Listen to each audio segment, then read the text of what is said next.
नमस्कार, मैं हूं सचिन, लेकर हाजिर हैं जो कहेंगे सच कहेंगे। बस कुछ दिनों बाद बिहार में चुनाव की तारीखों का ऐलान हो जाएगा। अब की बार लड़ाई जबरदस्त होने वाली है। आखिरकार ऐसा क्या है कि नीतीश कुमार पिछले 20 सालों से बिहार की कुर्सी पर काबिज है। ये कोई समझे या ना समझे, लगता है इस बार के चुनाव से पहले राहुल गांधी बखूबी समझ चुके हैं और राहुल बिहार में अपनी सियासी जमीन तलाश रहे हैं और साथ ही महागठबंधन की सरकार कैसे बने इसके लिए रोज रणनीति बना रहे हैं। इसी रणनीति के 85 साल बाद 85 years after CWC Congress working committee की पटना में बैठक होती है। पहली बार पटना में कांग्रेस वर्किंग कमेटी की बैठक। एजेंडे पर थे EBC यानी अति पिछड़े वोटर। ये वो वोटर हैं जिन पर कर्पूरी ठाकुर के बाद किसी ने सबसे ज्यादा काम किया है तो वो है नीतीश कुमार। और यही वजह है कि नीतीश कुमार जहां होते हैं EBC वोटर आराम से वहीं शिफ्ट हो जाता है। तो सबसे बड़ा सवाल कि अति पिछड़ी जातियां इस बार तय करेंगी कि अब की बार किसका बिहार। तो अति पिछड़ी जातियों में क्या सेंध लगा पाएंगे राहुल गांधी? वहीं EBC वोटर RJD से क्यों नहीं जुड़ पाया? अब बिहार में कांग्रेस अगर मजबूत होती है तो फिर नुकसान किसे होने वाला है साहब, RJD को या BJP को? तो ये पूरा एनालिसिस आपको दिखाएंगे। आप रहिए हमारे साथ, क्योंकि जो कहेंगे सच कहेंगे।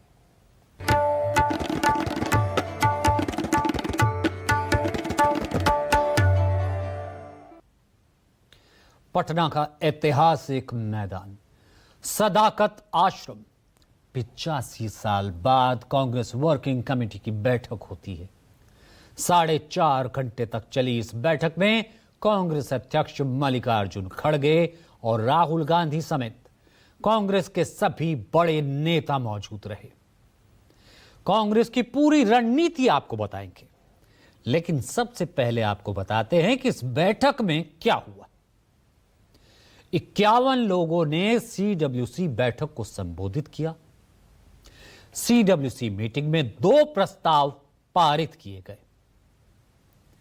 एक राजनीतिक प्रस्ताव, दूसरा बिहार की जनता से अपील करने का प्रस्ताव कि अति पिछड़ा न्याय संकल्प पारित कर दिया गया। बेरोजगारी, किसान, बाढ़ पर NDA पर निशाना साधा गया। वोटर वेरिफिकेशन को लेकर चुनाव आयोग को घेरा गया। अंतर्राष्ट्रीय मुद्दों पर प्रधानमंत्री को फेल बताया गया। वोट चोरी का मुद्दा उठाया गया।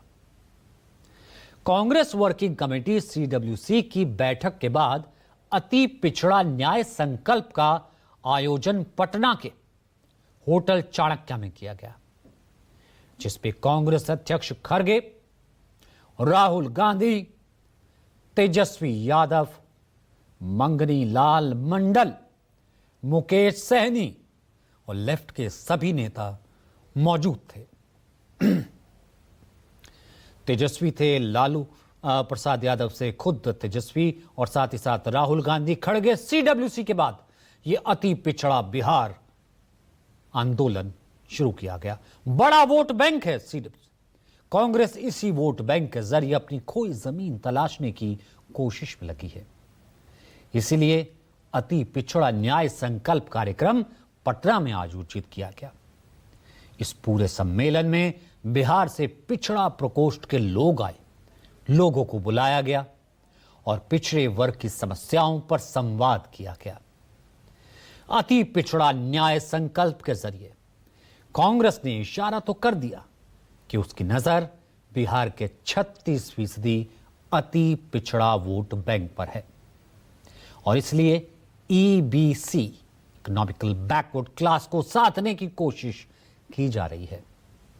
आज राहुल गांधी ने यह भी कहा कि हमारा लक्ष्य है कि जिसकी जितनी भागीदारी है उसकी हिस्सेदारी भी उतनी ही होनी चाहिए। राहुल गांधी का बयान आपको सुनाते हैं। हमारा लक्ष्य है कि बिहार में अति पिछड़ा वर्ग हो, दलित वर्ग हो, पिछड़ा वर्ग हो, सबको सही भागीदारी मिलनी चाहिए। नीतीश जी की सरकार कितने सालों से है? 20 सालों से है। मुझे आप बताइए, ये उन्होंने क्यों नहीं किया? हम आपके साथ बैठे, मीटिंगें की, आपने बताया कि भैया ये करना है।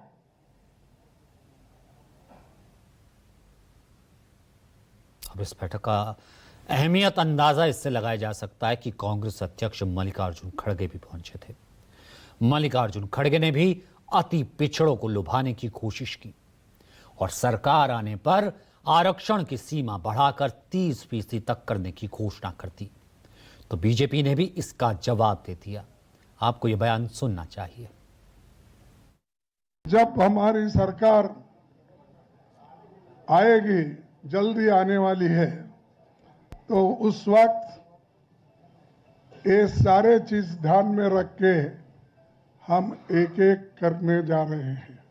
हमें ऐसे जातियों को ऊपर उठाना है जो पिछड़े हैं, अति पिछड़े हैं, दलित हैं, माइनॉरिटीज के हैं।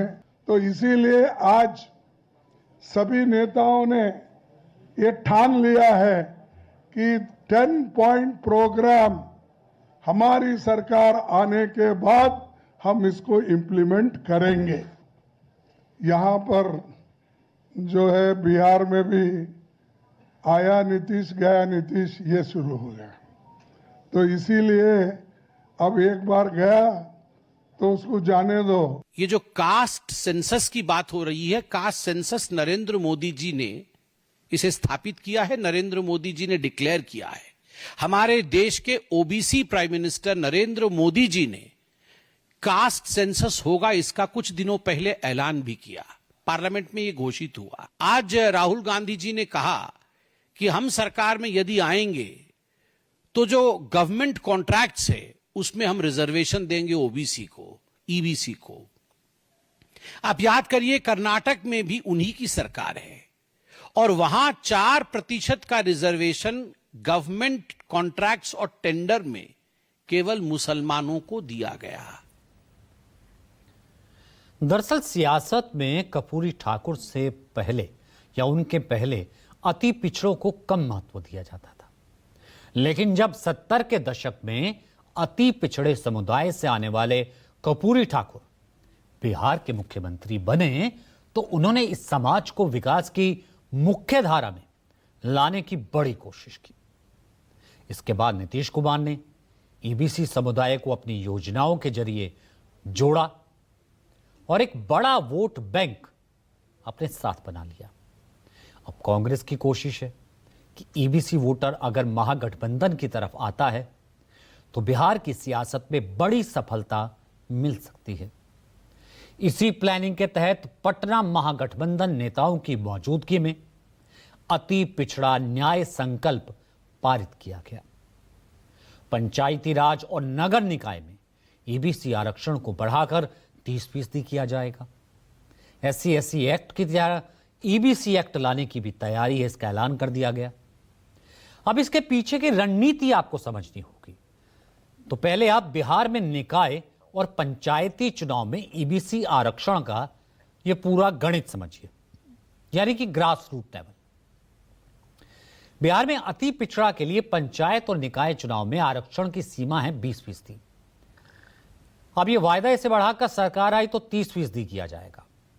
आबादी के अनुपात में आरक्षण की सीमा को 50% से ऊपर ले जाने के लिए संविधान की 9वीं अनुसूची में डालने के लिए केंद्र सरकार को प्रस्ताव भेजेंगे, यानी अमेंडमेंट हो। 25 करोड़ तक के सरकारी ठेकों के टेंडर में ईबीसी, ओबीसी, SC/ST के लिए 50% आरक्षण हो। 2 अक्टूबर 2023 को नीतीश सरकार ने जातिगत सर्वे का डेटा जारी किया था। उसमें 112 जातियां बिहार के अति पिछड़े वर्ग में आती हैं और इनकी कुल आबादी 36% है। इसमें से सिर्फ 4 जातियां मल्ला, तेली, कानू और धानु की आबादी 2% से ज्यादा है। मतलब टुकड़ों में जातियों के मुताबिक देखा जाए तो आबादी के हिसाब से उनकी हिस्सेदारी बहुत कम है, लेकिन जब जोड़ देते हैं तो ये सारी जातियां मिलकर के एबीसी हो जाती 36%। हिस्सेदारी ना के बराबर है। अब बिहार में 10 जिलों की तकरीबन 70 सीटें ऐसी जो अफेक्ट होती है एबीसी से, और एबीसी वोटर निर्णायक प्रभाव डालता है। ये जिले हैं नवादा, जमुई, सहरसा, समस्तीपुर, मधुबनी, गोपालगंज, सिवान, बक्सर, भागलपुर और शेखपुरा। बिहार के सभी सियासी दलों ने जाति के आधार पर अपनी राजनीतिक जमीन तैयार की है, उसी की घेराबंदी करते हैं। लेकिन अति पिछड़े का सबसे बड़ा फायदा नीतीश कुमार को मिला है। उसे आपसी आम चुनाव में आंकड़ों से हम आपको इसे समझाते हैं। सीएसडीएस का सर्वे बताता है कि 2005 अति पिछड़ी जातियों का 57% और 2010 के चुनाव में 63% वोट एनडीए गठबंधन को मिला। 2010 में एनडीए ने 243 में से 206 सीटें जीती। 15 में आरजेडी को 80, जेडीयू को 71, बीजेपी को 53 और कांग्रेस को 27 सीटें मिली। इस समय नीतीश कुमार महागठबंधन में शामिल थे। अब 2020 विधानसभा चुनाव में एनडीए को 125 और महागठबंधन को 110 सीटें मिली। ईबीसी 65 से 70% वोट जब एनालिसिस किया गया तो नीतीश को मिला, सत्ता उनकी बच गई। इस आंकड़े से साफ हो गया कि नीतीश कहीं भी रहे, ईबीसी वोटर उनके साथ चलता है। तो यह था ईबीसी वोटर का गणित कि किस तरीके से वो नीतीश के साथ है। यानी जो वोट बैंक नीतीश के लिए सत्ता की सबसे बड़ी चाबी रहा, कांग्रेस अब उसी वोट बैंक में सेंधमारी की तैयारी कर रही है। कांग्रेस नीतीश के इस बड़े वोट बैंक को साथ कर बिहार में अपनी खोई जमीन तलाशने की पुरजोर कोशिश कर रही है। 85 साल बाद सीडब्ल्यूसी की बैठक पटना में होती है, इसी का हिस्सा है। सवाल है कि नीतीश कुमार के वोटों में सेंध लगाकर राहुल अब की बार विशेष क्या करने वाले हैं। यूपी की राजनीति से जुड़ी अगली खबर आपको बताएंगे, लेकिन उससे पहले आपको बता दें अभी तो ये शुरुआत है बिहार से। हम लगातार आपको बताते आए हैं ईबीसी सबसे बड़ा फैक्टर रहने वाला है। आज की सीडब्ल्यूसी इसका सबसे बड़ा उदाहरण था और उसी को देखते हुए अलर्ट भले महागठबंधन में है, आरजेडी भी है और बीजेपी ने भी अपनी पूरी तैयारी कर ली है। आगे बढ़ते हैं, रुक करते हैं साथ के ही राज्य यूपी का। अगली खबर यूपी की रामपुर से। जेल से रिहाई के 24 घंटे बाद सपा के कद्दावर नेता आजम खान मीडिया के सामने आए। हर उस सवाल पर विराम लगा दिया जो उनकी सियासी भविष्यवाणी से, सियासी भविष्य से जुड़ा था। कल बोले थे कि सेहत की बात होगी पहले, लेकिन आज सियासत की बात कर ही गए और 27 में साइकिल की भविष्यवाणी कर गए। 20% मुस्लिम आबादी वाले उत्तर प्रदेश का सियासी चेहरा आजम खान 23 महीने बाद जब जेल से बाहर आए तो मुंबई 2 सवाल खड़े थे। सवाल अखिलेश और सपा के साथ रिश्ते कैसे होंगे। सवाल क्या वो बीएसपी में शामिल होंगे, वो जेल में थे। लेकिन बाहर ये सवाल क्योंकि किताब में लिखे जा रहे थे। लेकिन आज आजम खान ने दोनों सवालों का अपने अंदाज में जवाब दिया। जेल से निकलने के बाद तो कुछ खास नहीं बोले, लेकिन आज मीडिया से रूबरू हुए और सपा अखिलेश दोनों को लेकर क्या सोचते हैं बता दिया। 27 में सरकार बनेगी समाजवादी पार्टी, आपको लगता है? मैं कोई भविष्यवाणी तो कर नहीं सकता। अखिलेश यादव से आरोप किया समाजवादी पार्टी में रहेंगे, कहा से भी कुछ भी इस तरीके से है क्या? नहीं, मेरी सारी न्य ख्वाहिशात उनके साथ हैं। बिल्कुल नेताजी की औलाद हैं, हमें उतने ही अजीज हैं जितने वो नेताजी को होंगे। लेकिन मुलायम उतनी ही सिंह हम उनसे मोहब्बत करते हैं, उनका भला चाहते हैं, उनकी सरकार चाहते हैं। आज से 16 साल पहले 2009 में आजम खान समाजवादी पार्टी से निकाले गए थे। आजम ने सब पर हमला कर दिया था, लेकिन कभी मुलायम सिंह यादव को कुछ नहीं कहा। आज अखिलेश के लिए भी कह दिया कि उनकी नजर में वैसे ही हैं जैसे मुलायम सिंह की नजर में। साफ हो गया कि आजम का अज़म अभी सपा की ही सरकार बनाना है। आप समाजवादी पार्टी में रहेंगे सर, ये तय है, स्पष्ट है आपकी ओर से? ये न रहने का क्या सवाल पैदा क्योंकि होगा? ऐसी चर्चाएं, ऐसे स्पेकुलेशन है कि आप नाराज हैं, बसपा से कुछ संपर्क है आपका, इस तरह की चीजें हैं। जब तक आप ये नहीं करेंगे। बेवकूफ तो हूँ, इतना भी नहीं हूँ। अब आगे बढ़ते हैं। पूर्ण राज्य के दर्जे की मांग को लेकर केंद्र शासित प्रदेश लद्दाख आज सुलग उठा। प्रदर्शनकारी सड़कों पर आ गए। पथराव, आगजनी, पुलिस से झड़प हो गई। लद्दाख में बीच हिंसा के सोनम वांगचुक ने अपनी भूख हड़ताल थी वो वापस ले ली। साथ ही युवाओं से हिंसा बंद करने की अपील की। पहले विरोध, फिर पथराव, इसके बाद आगजनी। तस्वीरें केंद्र शासित प्रदेश लद्दाख की हैं, जहां छात्रों का हुजूम पूर्ण राज्य के दर्जे की मांग को लेकर सड़कों पर उतरा। पहले विरोध जताते हुए नारेबाजी की, इसके बाद प्रदर्शन की सूरत बदल गई। छात्रों का गुस्सा फूटा और प्रदर्शन हिंसक हो गया। पुलिस और सुरक्षा बलों से छात्रों की झड़प हो गई। छात्रों ने सुरक्षा बलों का पथराव किया, उनकी गाड़ी में आग लगा दी। छात्रों का गुस्सा ही ठंडा नहीं हुआ। बेकाबू प्रदर्शनकारियों ने बीजेपी ऑफिस को भी फूंक डाला। इस हिंसक झड़प में अब तक 4 लोगों की मौत, 70 से ज्यादा घायल है।